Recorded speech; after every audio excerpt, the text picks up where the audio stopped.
안녕하십니까. 부동산 계획론 이범웅입니다. 오늘은 13주차이고요. 첫 번째 시간입니다. 먼저 지난 시간에 했던 거 잠깐 복습을 해보도록 하겠습니다. 지난 12주차에는 교통시설과 공간시설의 정의와 결정 기준에 대해서 설명을 드렸습니다.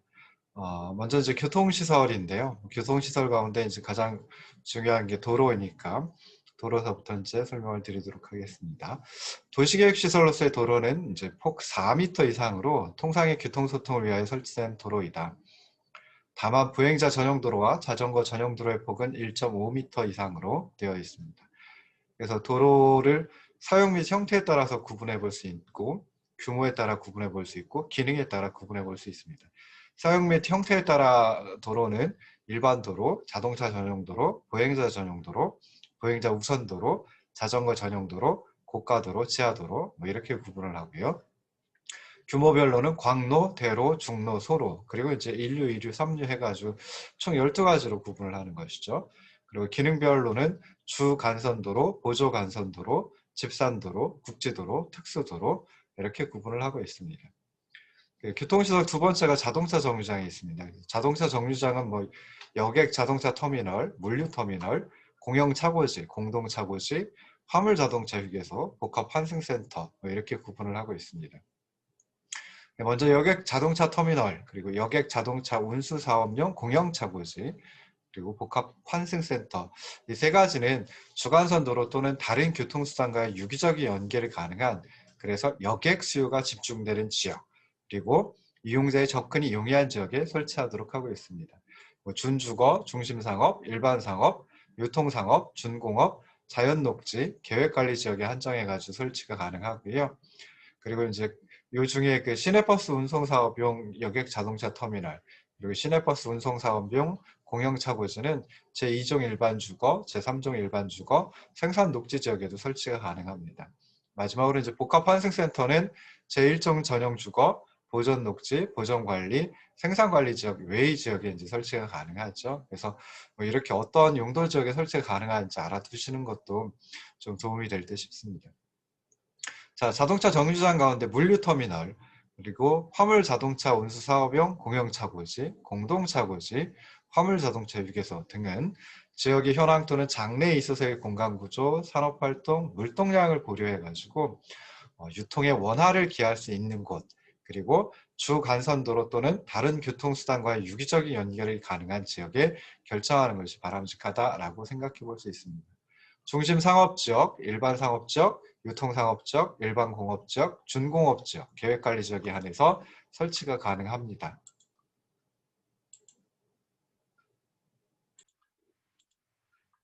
그리고 여타의 교통시설 같은 경우에는 이제 뭐 철도, 항만, 공항, 주차장, 궤도, 자동차 및 건설기계 검사시설이 있습니다. 간단하게 뭐 요약을 해보면요. 철도는 이제 여객 또는 화물을 운송하는 데 필요한 철도 시설, 철도 차량 및 이와 관련된 운영 지원 체계가 유기적으로 구성된 운송 체계를 의미합니다. 항만은 선박의 출입, 사람의 승하선, 화물의 하역 보관 및 처리, 해양 친수 활동 등을 위한 시설과 화물의 조립, 가공, 포장, 제조 등 부가가치 창출을 위한 시설이 갖추어진 것을 의미합니다. 도시계획 시설로서의 항만은 항만시설, 어항시설, 마리나 항만시설로 구성이 되어 있습니다. 공항은 공항시설을 갖춘 공공용 비행장을 의미하죠. 주차장은 자동차 주차를 위한 시설을 의미합니다. 근데 도시계획 시설로서의 주차장은 도로의 노면 그리고 교통광장 외의 장소에 설치된 주차장으로서 일반의 이용에 제공되는 노외 주차장을 말합니다. 그러니까 도로의 노면에 설치하는 주차장이나 교통광장에 설치하는 정말 주차장은 포함이 안 된다는 얘기죠. 자, 그리고 궤도는 사람이나 화물을 운송하는 데 필요한 궤도시설, 궤도 차량 및 이와 관련된 운영, 지원 체계가 유기적으로 구성된 운송 체계이고요. 자동차 및 건설기계 검사시설은 자동차 검사시설과 건설기계 검사소로 이제 구성이 되어 있습니다. 그래서 뭐 여러 가지 소개를 해드리고 했는데요. 중요한 거 위주로 해가지고 알아두시면 도움이 될 듯 싶습니다. 자, 두 번째 이제 공간시설에 대해서 살펴봤습니다. 공간시설 중에 이제 광장하고 공원까지 살펴봤는데요. 광장은 만남의 공간이자 도시나 지구의 상징적인 존재로서 도시의 중요한 5개 행사가 행해지는 곳입니다. 그래서 린츠라고 한 학자는 조밀한 도시 지역의 중심에 있는 활동의 초점으로 조성된 공간이다 라고 이제 정의를 내렸습니다. 말하자면 이제 넓은 의미의 자유공지이니까 공원과 목적이 유사합니다. 그렇지만 도시 생활에 있어서 정치적, 경제적 또는 교통상의 의의뿐만 아니라 문화적인 측면과 비상식 구급용으로 적정한 규모의 광장이 필요하다라고 생각해 볼 수 있죠. 그래서 광장은 크게 교통광장, 일반광장, 경관광장, 지하광장, 건축물 부설광장으로 구분이 되고 교통광장은 교차점 광장, 역전광장, 주요시설 광장으로 세분이 됩니다. 일반 광장도 중심 대광장과 근린광장으로 세분이 되는 거 보시면 좋을 듯 싶습니다. 자, 그리고 살펴봤던 게 이제 공원이죠. 그래서 공원은 이제 도시공원과 도시 외의 지역에 설치하는 공원 이렇게 크게 두 가지로 분류를 해볼 수 있습니다. 그래서 도시 외의 지역에 설치하는 공원은 도시공원 및 녹지 등에 관한 범주를 준용해서 설치하는 공원, 이걸 이제 그 도시계획시설로서의 공원에 포함을 시키고 있습니다. 도시공원도 이제 또 크게 네 가지로 중분류를 하고 있습니다. 그래서 국가도시공원, 생활권공원, 주재공원, 도시자연공원 구역 뭐 이렇게 네 가지로 분류할 수 있는데요. 국가도시공원은 지방자치단체가 만들어 놓은 공원 중에 국가가 인정한 공원을 갖다 의미하죠. 그리고 생활권 공원은 뭐 시설 개념의 이제 공원이다라고 생각해 볼 수 있습니다. 그래서 도시 생활권의 기반 공원 성격으로 설치 관리되는 공원을 의미하고요. 소공원, 어린이공원, 근린공원 뭐 이렇게 구분을 하고 있습니다. 예. 예, 그리고 근린공원은 근린생활권 근린공원, 도보권, 도시지역권, 광역권 근린공원 뭐 이 네 가지로 또 이제 세분이 됩니다. 그래서 그것도 이제 기억하시면 좋을 듯 싶고요. 자, 그리고 주재공원은 이제 생활권 공원 외에 다양한 목적으로 설치되는 공원인데요. 역사공원, 문화공원, 수변공원, 묘지공원, 체육공원, 도시농업공원 뭐 이렇게 이제 구분을 하고 있습니다. 도시자연공원 구역은 이걸 뭐 공원이라고 이제 그러니까 포함은 되는데 이제 막 공원이다라고 이제 하기도 좀 애매하긴 합니다. 그렇지만 시도 또는 대도시에서 도시의 자연환경 및 경관을 보호하고 도시민에게 건전한 여가 휴식 공간을 제공하기 위해서 도시지역 안에서 식생이 양호한 산지의 개발을 제한할 필요가 있다고 인정한 구역을 의미합니다. 그럼 이런 그 생활권 공원, 주재공원과 관련해 가지고 유형별로 설치 및 규모 기준이 이제 정해져 있는 경우도 있는데요. 소공원과 대부분의 주재공원은 규모 기준에 제한이 없습니다. 그렇긴 하지만 생활권 공원 가운데 어린이 공원은 1,500평방미터 이상, 근린생활권 근린공원은 10,000평방미터 이상, 도보권 근린공원은 30,000평방미터 이상, 도시 전역을 대상으로 하는 도시 지역권 근린공원은 10만 평방미터 이상 이라는 이제 규모 기준이 있고요. 주재공원에 대해서는 죄송합니다. 두 개 이상의 도시를 대상으로 하는 광역권 근린공원은 100만 평방미터 이상이라고 하는 규모 기준이 있고요. 주재공원 가운데도 이제 묘지공원 그리고 체육공원은 규모 기준이 있습니다. 그래서 묘지공원은 10만 평방미터 이상, 체육공원은 10,000평방미터 이상 뭐 이런 식으로 해가지고 이제 규모 기준도 따로 있으니까 이것도 뭐 나중에 필요하시면은 한번 찾아보시면은 좋을 듯 싶습니다.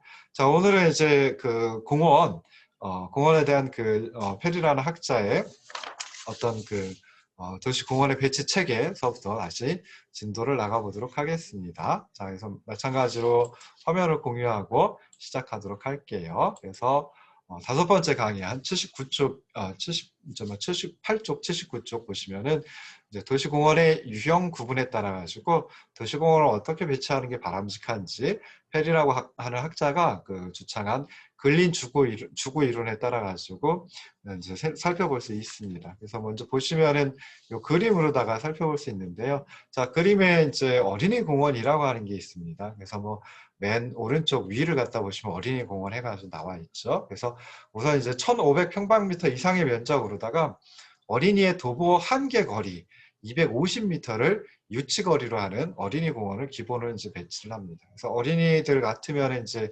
걸어가서 한 250m 정도 걸어가면은 정말 좀 뭐 힘이 들어 하나 봐요. 그래서 그 250m를 이용할 수 있는 권역의 범위로다 해가지고 이걸 이제 유치거리라고 얘기를 합니다. 이용할 수 있는 권역의 범위 또는 뭐 줄여서 이용권 범위를 이제 유치거리라고 하는데요. 그 유치거리가 이제 그 어린이의 그 도보 한 개 거리가 되는 거죠. 그래서 그 250m를 유치거리로 해서 어린이 공원을 이렇게 기본적으로 배치를 하고요. 자, 그 다음에 이제 근린생활권 근린공원을 배치를 하는데, 근린생활권 근린공원은 이제 면적 10,000평방미터 이상으로 이제 규모 기준이 되어 있죠. 그리고 이용권 범위 또는 유치 거리는 500m로 두고 반경 500m의 근린 주거구역 한 개당 근린생활권 근린공원을 한 개씩 설치하도록 하는 것이 이제 바람직하다라고 살펴볼 수 있습니다. 그러니까 이론적으로 봤을 때 여기 있는 그 실선으로 된 네모 가운데 실선, 그러니까 점선이 아닌 실선으로 되어 있는 이 네모를 보시면 가운데에 요게 이제 하나의 근린 주거 구역이 됩니다. 그래서 반경이 500m인 그런 구역을 갖다 이제 근린 주거 구역 하나라고 생각을 해볼 수 있는데요. 요만큼이 되는 거죠.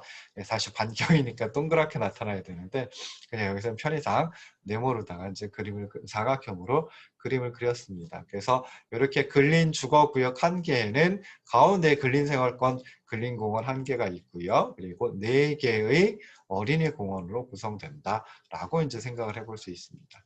자, 그리고 나서 이제 도보권 근린공원이 이제 또 필요한데요. 도보권 근린공원의 그 규모 기준은 이제 3만 평방미터 이상이었습니다. 그래서 그 3만 평방미터 이상의 도보권 근린공원을 이용권 범위 1000m, 그러니까 반경이 1000m가 돼야 되니까 아까 요 근린 주거 구역은 반경이 500m라고 얘기를 했죠. 그러면 반경이 1000m가 되려면은 근린 주거 구역 4개가 있어야 됩니다. 그래서 반경이 1000m이다라고 생각을 하셔가지고 요 도보권 근린공원을 하나 설치하면 된다. 그리고 반경이 1000m인 거, 즉 근린 주거 구역이 하나, 둘, 셋, 4개가 있죠. 그래서 이렇게 근린 주거 구역 4개로 이루어진 걸 보통 이제 한 개의 지구라고 얘기를 합니다. 그래서 지구, 한 개의 지구 또는 근린 주거 구역 4개당 요 도보권 근린공원이 하나 정도 설치가 되는 것이 바람직하다라고 생각해 볼 수 있습니다. 그러면은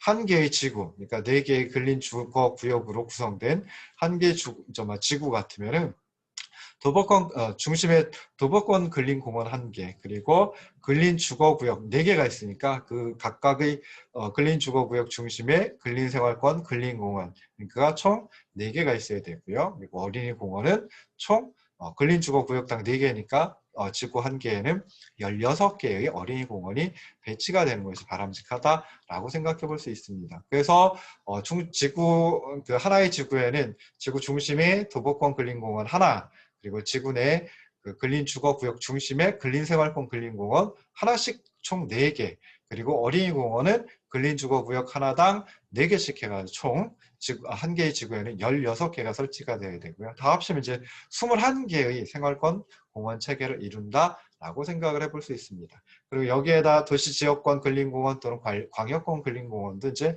배치가 돼야 될 테고요. 그리고 작은 규모의 소공원, 그리고 주제공원들 이렇게 적절한 장소에 설치돼 가지고 도시 전체의 공원 배치 체계가 형성이 된다라고 생각을 해볼 수 있습니다. 그래서 이렇게 해가지고 공원에 대해서, 그리고 이제 도시공원의 배치 체계에 대해서 한번 살펴봤고요. 자, 그 다음에 이제 중요한 공간시설이 녹지입니다. 그래서 녹지는 도시지역에서 자연환경을 보존하거나 개선하고 공해나 재해를 방지함으로써 도시 경관의 향상을 도모하기 위하여 도시관리계획으로 결정되는 것이다 라고 생각해 볼 수 있습니다. 그래서 녹지 그러면은 공원하고 마찬가지로 공원하고 뭐 비슷한 의미의 개념일 수도 있고요. 그런데 보통 녹지는 자연환경을 보존하기 위해서 설치한다, 결정한다, 뭐 이렇게 이제 생각을 해볼 수 있습니다. 근데 또 다른 목적이 하나 더 있거든요. 뭐냐면 공해나 재해를 방지하는 것이 또 목적이다라고 하는 것도 이제 살펴보시면 좋을 듯 싶습니다.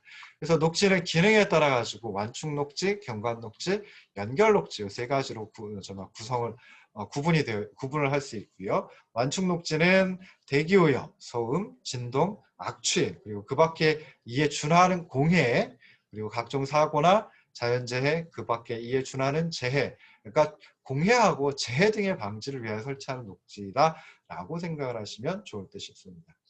경관 녹지는 이제 완충 녹지하고는 좀 다른 의미죠. 그래서 도시의 자연적 환경을 보존하거나 이를 개선하고 이미 자연이 훼손된 지역을 복원, 개선함으로써 도시 경관을 향상시키기 위하여 설치하는 녹지가 경관 녹지다라고 생각을 하시면 좋겠습니다. 그래서 자연 환경을 보존 또는 개선하거나 자연이 훼손된 지역을 복원, 개선해 가지고 도시 경관을 향상시키기 위하여 설치하는 녹지이다라고 생각하시면 좋을 듯 싶습니다. 자, 연결 녹지는 이제 조금 다릅니다. 그래서 도시 안의 공원, 하천, 산지 등을 유기적으로 연결하고 그리고 또 시민에게 산책 공간의 역할을 하는 등 여가 휴식을 제공하는 선형의 녹지이다라고 생각을 하시면 좋을 듯 싶습니다. 그래서 여기서 선형은 보통 선형 그러면 직선을 갖다 의미하는데요. 여기서 그냥 그 선으로다가 이어져 있다 이런 식으로 생각을 하시면 좋을 듯 싶습니다. 그래서 연결 녹지는 말 그대로 쭉 연결되어 있는 그러니까 선으로다가 쭉 이어져 있는 그런 녹지를 의미한다라고 생각을 하시면 좋을 듯 싶어요. 그럼 녹지도 이제 유형별로 설치 기준이라고 하는 게 당연히 있겠죠. 그래서 보시면은 80쪽에 이제 유형별 설치 기준 표로 다 작성을 해봤는데요. 구분을 할 때 완충 녹지, 경관 녹지, 연결 녹지 이렇게 크게 구분을 하고요.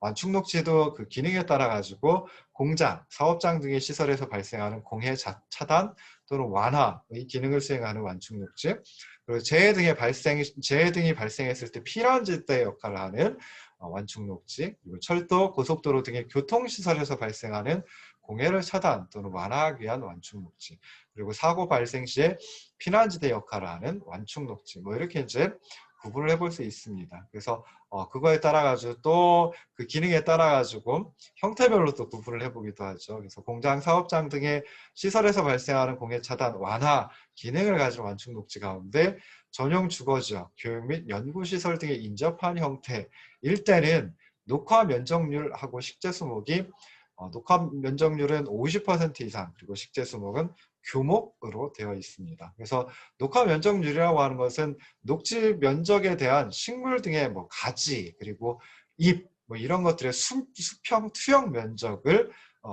면적의 비율을 그 녹화 면적률이라고 합니다. 그래서 나무가 있으면은 그 사실 그늘이 지죠. 근데 해가 바로 위에 떠 있을 때 그때 그늘이 지는 그 면적이 있을 겁니다. 그걸 갖다가 이제 수평 투영 면적이라고 얘기를 하고요. 그런 걸 갖다가 녹지 면적으로 나눈 것, 그게 이제 녹화 면적률이다. 이렇게 이제 생각을 하시면 돼요. 그래서 공장, 사업장 등의 시설에서 발생하는 공해 차단 또는 완화의 기능을 가진 완충 녹지 가운데 전용 주거지역, 교육 및 연구시설 등에 인접해 있다라고 하면 녹화 면적률은 50% 이상이어야 되고, 그다음에 식재 수목은 교목이어야 합니다. 교목은 줄기가 곧고 굳으며 그리고 높이 자라고 위쪽에서 가지가 퍼지는 나무를 교목이라고 합니다. 그래서 소나무, 그다음에 잣나무 이런 것들은 이제 교목이라고 하고요. 그래서 식재 수목도 교목으로 제한이 된다. 그 기준이 있다라고 생각을 하시면 좋을 듯 싶습니다.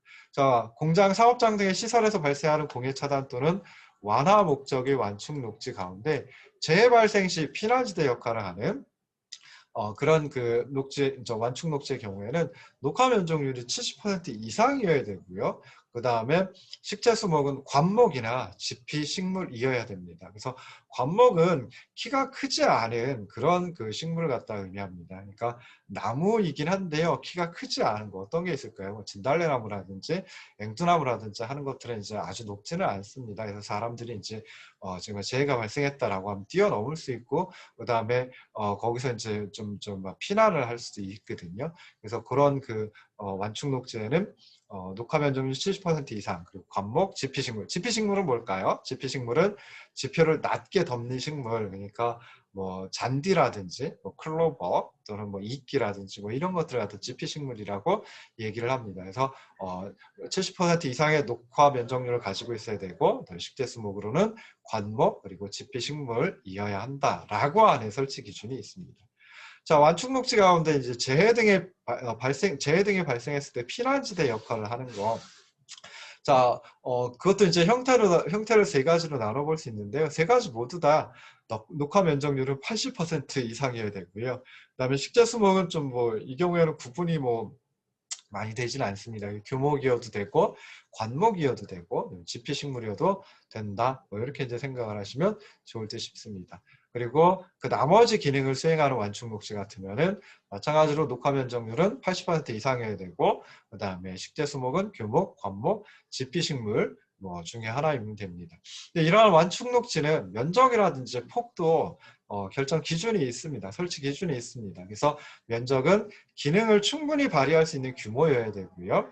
그다음에 폭은 원인 시설에 접한 부분으로부터 10m 이상이어야 된다라고 하는 게 이제 설치 기준으로 되어 있습니다. 그리고 이제 철도, 고속도로 등의 교통시설에서 발생하는 공해 차단 또는 완화 목적의 완충 녹지는 원인 시설 양측에 균등하게 설치를 해야 된다라고 하는 기준도 또 들어와 있습니다. 자, 경관 녹지는 뭐 크게 두 가지, 자연환경 보전 그리고 일상생활의 쾌적성과 안전성을 확보하기 위해서 이제 경관 녹지를 지정을 하는데요. 자, 이때 면적하고 폭에 대한 설치 기준이 있습니다. 그래서 자연환경 보전적에 필요한 면적 또는 조경시설 설치에 필요한 면적, 이게 이제 결정 기준이고요. 그리고 이제 도시공원하고 상충되지 않도록 할 것, 그러니까 둘이 이제 충돌을 하면 안 된다.